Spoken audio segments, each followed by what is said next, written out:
जिंदगी में कभी इतने बड़े भी मत बनना कि तुम्हें वही लोग छोटे लगने लगे जिन्होंने तुम्हें चलना सिखाया था।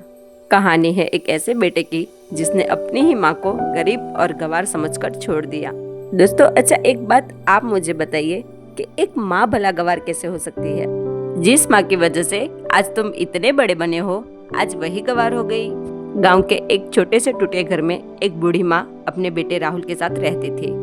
राहुल के पिता बहुत पहले ही गुजर चुके थे। राहुल की माँ ने राहुल की परवरिश अकेले ही की थी। माँ दिन में खेतों में मजदूरी करती और रात को लोगों के घर पे बर्तन धोने जाती।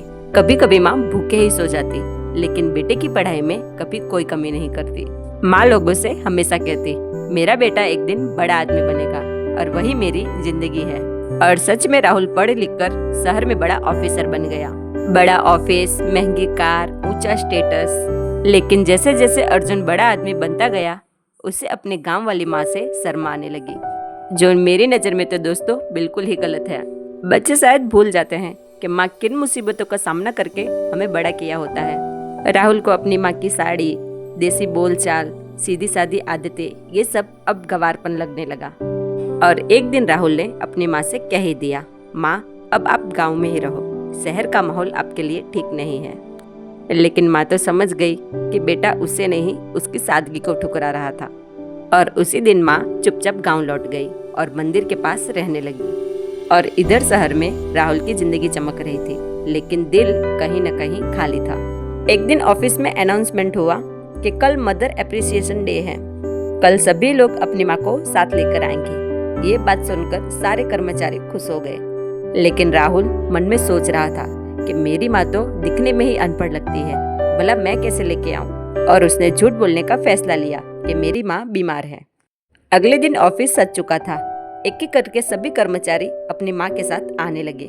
किसी की माँ साड़ी के पल्लू से पसीने पूछ रही थी, तो किसी की माँ टूटी फूटी हिंदी बोल रही थी, किसी की माँ पुरानी चप्पल पहन कर आई थी।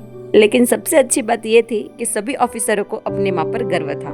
कोई माँ अपने बेटे को लड्डू खिला रही थी, तो वहीं कोई माँ सूखी रोटी सब्जी बेटे को खिला रही थी। इसी तरह सभी जमीन पर बैठकर अपनी अपनी माँ के हाथों से खाने लगे और वहीं राहुल अकेला बैठा था।